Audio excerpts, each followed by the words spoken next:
In a child's nature, we see many of our own innate tendencies. Prizes serve as false idols everywhere.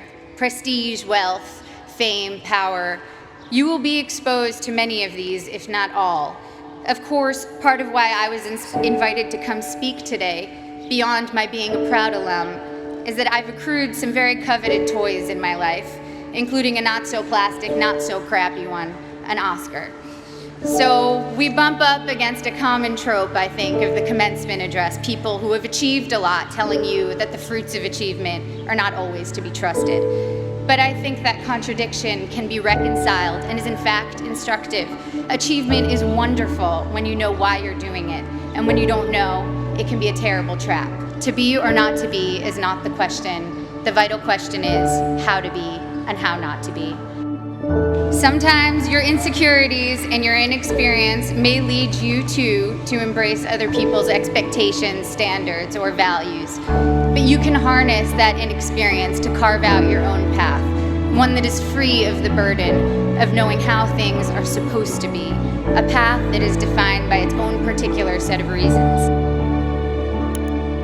You are here for a reason.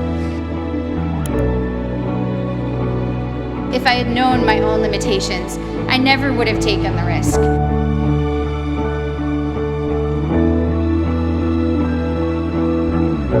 I had no idea how to declare my intentions.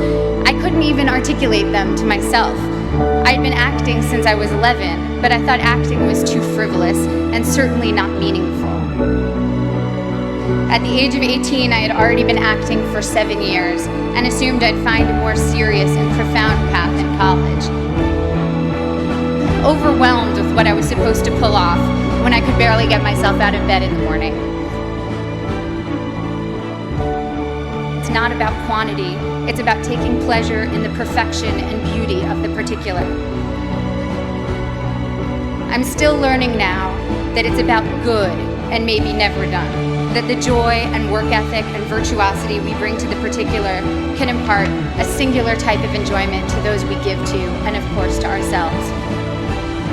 Someone will always have a higher jump or a more beautiful line. The only thing you can be the best at is developing your own self.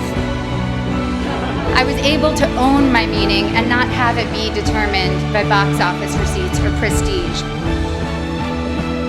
I was so oblivious to my own limits that I did things I was woefully unprepared to do. And so the very inexperience that in college had made me feel insecure and made me want to play by others' rules now was making me actually take risks I didn't even realize were risks. Your inexperience can either lead you down a path where you will conform to someone else's values, or you can forge your own path, even if you don't realize that's what you're doing. Your inexperience is an asset and will allow you to think in original, unconventional ways. Accept your lack of knowledge and use it as your asset.